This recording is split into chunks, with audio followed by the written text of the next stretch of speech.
Oh my gompers. This is cinema. I saw the reviews on Letterboxd for RRR about a month ago and was like, they've got to be memeing this. So I watched it with expectations being on the floor. I was ready for something goofy and stupid and ridiculous. Needless to say, it definitely was not. I don't want to spoil anything because this is an experience to behold.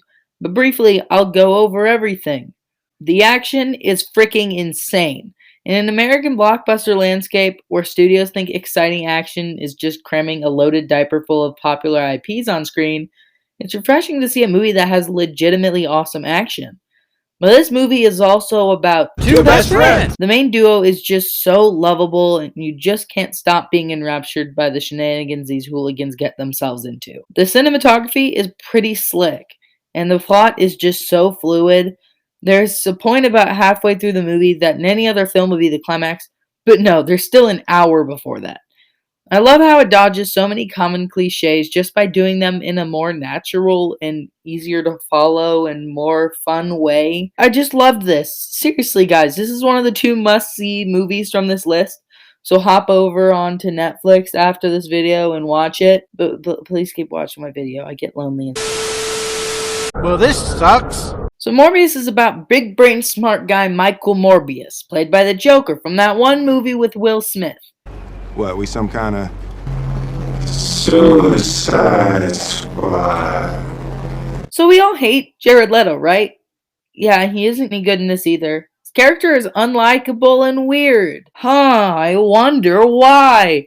His emotional turmoil is that after he becomes a vampire. Oh, wait, spoilers, I guess. It's Morbius. Who cares? Is that the fake blood he drinks is slowly becoming less and less effective. So, dude, I know that you spent a bazillion dollars turning yourself into a vampire to cure your unnamed, unrealistic disease. But if you're really a medical professional that cares about the well-being of people, you would just Kill yourself. I'm sorry, Morbius, but you're just a serial killer that is evidently too powerful for normal prison. Please die so we don't have to watch Morbius 2. Anyway, back to the review. So Morbius made some fake blood and won the Nobel Prize, I think. And so Morbius has this strange disease that requires him to get a blood transfusion multiple times a day. And he has this big tube of vampire bats for some reason that he's trying to use to cure his disease. So he gets on this boat to avoid the government and tests his cure, and he gets turned into a vampire. So he goes on a lame PG-13 killing spree, and he goes home and finds out the fake blood is less and less effective. And his friend takes the cure from his lab because Morbius doesn't give it to him. Random BS happens, but the main point is that Morbius's friend becomes evil Morbius, and they fight, and that's pretty much the movie. Rounding out the cast is Doctor Who, fake Gal Gadot, a random black guy, and some old guy. I guess the effects looked cool sometimes. It's not bad enough to be funny, and it has nothing to offer unironically. Just don't bother. It's not worth the context for the memes. I don't have much to say about this because it's a nice little movie with its big appeal being the animation. The animation is absolutely gorgeous, and I stand by my Letterboxd review of this movie. Shameless plug. Go check out my Letterboxd and follow me. It's funny and nicely written, and my only criticism is that they kinda skim over convincing the public the bad guys are good now. Like, they're major criminals. I feel like it should take a while for the public to believe that they're good now. But it doesn't matter because Snake's arc is really good, and that's all that really matters. So yeah, a cute movie. Jurassic World Dominion is a boring, pandering movie that doesn't even deliver on its most basic premise. That was a fancy pants big brain way to say there weren't enough dinosaurs. This is the finale of the Jurassic Park World Cinematic Universe saga. There should be a senseless hour-long dinosaur battle. Instead, the main conflict of the movie is, no joke, prehistoric locusts. Yeah, we all came to the Rise of Dino Walker to see locusts. Well, okay, Will, but maybe the locusts are a good plotline that ends the saga in a good, meaningful... No. This is 2022, the age of our Disney overlords. Our franchises can't end in a satisfying way because then it won't generate hate and buzz for 20 more sequels. Aren't you excited for Jurassic Planet?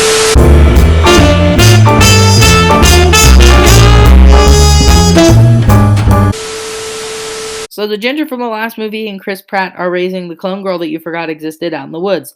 Blue and her baby Dino are also out in the woods. One day, Biosyn poaches the baby Dino and the clone girl. So Chris Pratt promises a dinosaur that he will get its baby back. Is Blue a girl or a boy or gender fluid? Does it matter? Am I going to get canceled for being politically incorrect about a dinosaur? Am I taking this too far? So the two people from the original Jurassic Park find out about the locusts and go to the Biosyn Dinosaur Ranch to find proof that it was all Obi-Wan's fault. Chris Pratt and the Ginger go try to find the girl, and after an hour of random action movie hijinks, they also reach the Dinosaur Ranch. Then the people from the original meet up with the girl and escape into the caves, and then everyone meets up, and they accidentally set off a signal that makes all the dinosaurs go to the main headquarters. So they go back to the main headquarters and they get on a helicopter and leave. If that sounds boring, you'd be right. So let's talk about them dinos. So the last two movies had one big bad dinosaur. The first one had the Indominus Rex, a T-Rex Velociraptor hybrid. The second had Indoraptor, an Indominus Rex Velociraptor hybrid. Logic dictates that there would be an Indoraptor Velociraptor hybrid. No, there's like 3 or 4 big bad dinos. The Atrociraptor is a raptor that follows lasers like cats and then hunts at the sound of the signal.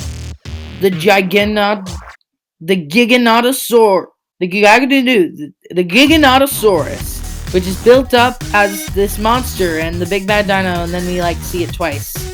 Then there's the Therizinosaurus, which the article online described as Jurassic World's newest nightmare predator. So what does that mean? Does anyone know what that means? Then, of course, we have the T-Rex, because remember the original? Don't you love Jurassic Park? Don't you want to buy a bunch of dinosaur action figures? So at the end of the movie, there's a big three-way battle. The Giganotosaurus, the big guy, the Therizinosaurus, and the T-Rex. And it's so short and underwhelming that I genuinely didn't think it was the final battle. And I don't know why I write an entire page for this movie in the script, so I'm just moving on. I already have a video about Elvis on my channel, so just to recap.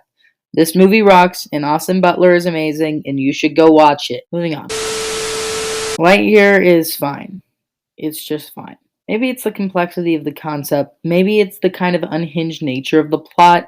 Maybe it's just me, but I don't think this works. The characters are fine, but only one of them was that enjoyable to me, and she isn't in most of the movie. This version of Buzz Lightyear is just so distant and hard to connect to. I feel like that could be very interesting to dive into and see how he would have had to find friends and love to really find happiness, but instead the movie chooses the old tired theme of learning to work together and trust people. I actually enjoyed the first act of the movie, where he tries again and again to make the light speed crystal as all of his friends age around him, and it leads to a genuinely good and thoughtful scene, but once that, it's a formulaic kids' action adventure movie. Of course, it's not a bad movie by any means. It was fun and absolutely gorgeous to look at, but I think it's a concept that just works better as a short film. I found this kind of sad. The MCU has really been spiraling out of control due to this insane amount of content being made. And with so much being made in such a short amount of time, of course, most of it will be mediocre at best. I didn't think this was that bad, but I didn't think it was good either. Taika Waititi is an amazing and talented director, so when he of all people makes an underwhelming Marvel movie, the future's bleak. One main problem is the tone. It feels like a director trying to mimic a Taika movie. The subject matter includes a murderous psychopath, a woman with cancer, and a bunch of children getting kidnapped. However, the movie is packed with failed joke after failed joke, even intense scenes. The film is very poorly paced as well. It rushes to the climax, and we get little time to enjoy the villain, who happens to be the best part of the movie. Christian Bale just went all out for this movie. He's so entertaining, and it's impossible to stop watching him. The best scenes in the movie are the scenes featuring his character. I just absolutely loved his performance. But all in all, this was a really bad omen for the future of Marvel. Paws of Fury is fine, and I don't care enough to write an entire review. Nope, just feels like godsend. After a mediocre best summer movie season, this just makes everything worth it. First of all, it's a scary movie. Spoiler alert if you haven't seen it, but even so, you've probably heard about Gordy. Gordy's scene is a testament to how powerful cinematography can be. I've tried to explain to friends that Gordy is terrifying, but the concept itself just doesn't sound that scary. A monkey pokes and prods the bodies of people he just killed. You don't see him kill them, except for this one guy. You just see him poking and prodding them. Not scary. But the way it is shot and edited it just makes it so horrifying to watch. And unlike a lot of movies, it feels like you're actually there. Like you're watching this horrifying event unfold. And there are plenty of scenes similar to that in this film. Then there's the characters. Stephen Yeun, David Kaluuya, and Keke Palmer were just amazing. All three of them are great and their characters are very well written. Yoon plays Jupe, the child star that grew up to be a big celebrity amusement park owner. He's one of the more subtle parts of the movie since he has the most detailed backstory and yet he dies. Keke Palmer plays Emerald, the sister of OJ who works with him to get a picture of that gosh darn alien. She was honestly my favorite character. I love the excitement and the flamboyant nature of the character. She works as an opposite in OJ to personality and just the perfect foil for him. There's so many nice scenes of them together, just hanging out, really. Then we have Daniel Kaluuya as OJ, a horse wrangler for the movie horses. He's honestly the most reserved performance in this film, and it really makes his character stand out. He feels like the perfect anchor for this story's weirdness since he never overacts. Every reaction he has to the events of note feels genuine and realistic, and he almost feels like the only normal person among a sea of kind of big, overinflated personalities. Alternatively, there's the alien. I shouldn't be the first to tell you that the alien is so well designed. Of course, the giant flying butthole joke is all over Letterboxd thanks to 24 Frames of Nick, but really it is a phenomenal design. The alien itself is the main twist of the movie. Its design plays with all the conventions of a UFO and whatnot, and then uses them to create some neat little twists. It's not a ship, it's an alien. It isn't beaming people up, it's sucking them up to eat them. It isn't shooting things at people, it's dropping a And of course, at the end of the movie, the alien unfolds itself to reveal its true form as a giant bedsheet butterfly moth thingy. The guy who designed this deserves an award. This film is also extremely thematically layered. I'm not going to talk about this much because I'm not smart enough to piece this all together, but there are so many themes in this movie. The main theme has something to do with how the strange and unnatural are bloated into spectacle and how that makes them dangerous, and how those who acknowledge these happenings subtly and without overexposing them are the ones who deserves to be responsible for it. It also has a theme of grief and how sometimes to cope with it, you have the drive to find out how this tragedy could have occurred. It has themes of animal abuse and exploitation as well as some racial themes, but I'm not that smart, and I would recommend Carson Runquist's video on the film. He goes much more in depth into the themes than I ever could. And then I also love how this movie just doesn't try to be a big brain smart movie. Don't get me wrong, there are so many subtle things about the writing and the sets and the cinematography, and there's just so much to think about and discover. But the characters are still enjoyable and talk and act like normal people. And honestly, that's something that sometimes films seem to lose sight of. All in all, Nope is amazing, and there is just so much more to discuss. So honestly, just to get the conversation going, what are your theories about the floating shoe? Post your ideas in the comments. Finally, there's Prey. So listen, sheeple, I've only seen 2 Predator movies. I've seen the original classic and Prey. Now, the original is pretty freaking awesome. It's a clever concept, it's a good execution, the last half hour is epic, just checks all them horror movie 80s boxes. The Predator is a cool design. I can totally see how the Predator sparked an entire franchise. And I thought Prey was awesome, at least on par with the original. I thought that Naru in Prey was a more interesting character than Arnold. She had an actual arc and it had a personality. You're the man, Arnold, but you play yourself in every movie you're in. I like that instead of being a personality-less female action hero that Disney would want to parade, Naru's ingenuity ultimately helps her succeed, not pure skill. I liked all of the set pieces in this movie. There's so many varied, exciting encounters that all work to set up later events in the film. There's quicksand, there's panthers, there's bears, there's white people. Despite the many different action sequences, we get way more quality time with Uncle Predator in this one. We actually get to see the Predator do lots of stuff, and it's actually interesting to watch. The final confrontation was very well done. The movie has such good setups and payoffs. I think the Predator maybe just took a little too much damage, guys. Like, he probably should have died after getting stabbed at the nape of the neck, but I guess he's just not a Titan. But it definitely feels like one of the most earned endings I've seen in a while. I enjoyed this film thoroughly, and any fan of action movies or alien movies will probably enjoy this. Sorry about the audio quality. It's not the best because I'm recording this straight to iMovie instead of the way I normally do this. I just need to get this done. So, a couple of things to catch you up on. One, HalloWeekends, a thingy that I started recently. You may have seen it up on my channel, where every weekend you watch 2 movies, one on Saturday, one on Sunday. It's just kind of a fun thing if you want to join me on it. I've got a tag on Letterboxd that you can add yourself to, and you can review movies, and it's just supposed to be fun. There probably won't be very many people doing it, so if you like more smaller little events, then this is probably a good thing for you. This weekend is Hocus Pocus and Hocus Pocus 2, because of course.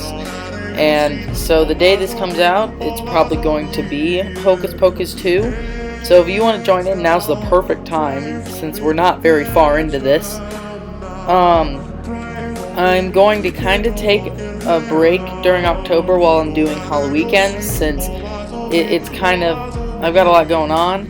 So I will try to get a bunch of scripts written and a bunch of videos recorded so that I'm down to editing them afterwards, and then I can start kind of churning out videos a little faster.